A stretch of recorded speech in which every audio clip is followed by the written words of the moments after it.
चाणक्य नीति। चाणक्य ने अच्छे दोस्त की कई विशेषताएं बताई हैं। साथ ही उनके नीतियों के माध्यम से ये भी पता लगाया जा सकता है कि आपका सबसे सच्चा मित्र कौन है। आचार्य चाणक्य ने मनुष्य के जीवन के रहस्यों को सुझाने के लिए नीतियां बनाई। इन नीतियों के बारे में कहा जाता है कि जिसने इन नीतियों का पालन किया उसकी सफलता निश्चित है। आचार्य चाणक्य ने धर्म, न्याय, शांति, सुरक्षा और राजनीति समेत कई विषयों पर नीतियां निर्धारित की हैं। आइए जानते हैं चाणक्य नीति के मुताबिक सच्चे मित्र की पहचान कैसे हो।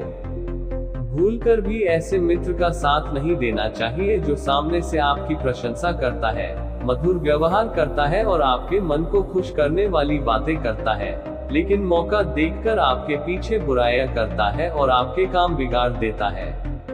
ऐसे मित्र दुश्मन से भी ज्यादा खतरनाक होते हैं, इसलिए ऐसे मित्रों से दूर रहना चाहिए। जिसे आप सबसे अच्छा मित्र मानते हैं उस पर भी आंख बंद करके विश्वास नहीं करना चाहिए, क्योंकि अगर आप अपने पक्के दोस्त के सामने अपने सभी सीक्रेट चीजों का खुलासा कर देते हैं तो इस बात की संभावना बढ़ जाती है कि रिश्तों में खटास आने पर या मित्रता खत्म होने पर आपके सभी सीक्रेट्स को सबसे सामने रख सकता है। दोस्ती हमेशा बराबर वालों से करनी चाहिए।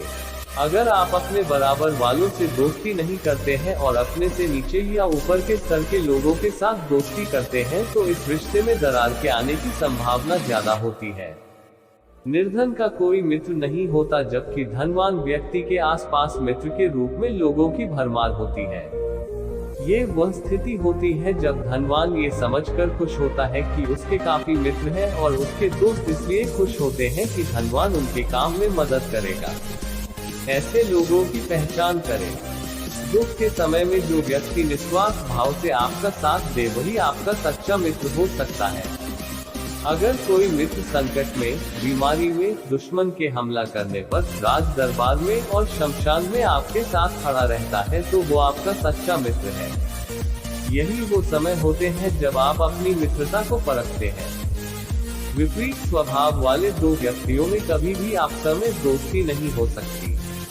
अगर ऐसा होता है तो वह रिश्ता दिखावे का होता है, क्योंकि सांप और नेवले की, बकरी और बाघ की, हाथी और चींटी की व शेरनी और कुत्ते की कभी दोस्ती नहीं हो सकती। इसी प्रकार सज्जन और दुर्जन में भी दोस्ती असंभव है।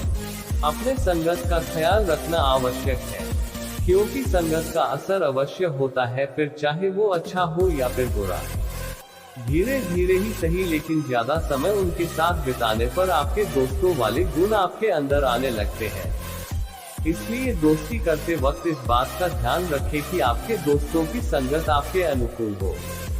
स्वार्थ के बल पर की हुई दोस्ती हमेशा दुश्मनी का कारण बन जाती है। इसलिए समझदार व्यक्ति को चाहिए कि वह हमेशा मित्रों के चयन से पहले उसे जांच परख ले तथा खूब सोच विचार कर ले, क्योंकि एक बार यदि दोस्ती गाढ़ी हो गई तो उसके बाद उसके परिणाम और दुष्परिणाम सामने आने लगते हैं।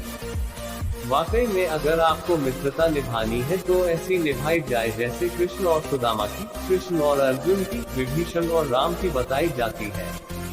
ऐसे में मित्र बनाते समय उसके गुण और दोष को जान ले। वो ऐसा हो जो आपके स्वभाव से मेल खाए, संकट काल में, बीमारी में, अकाल में और कष्ट में आपके कदम से कदम मिलाकर चले।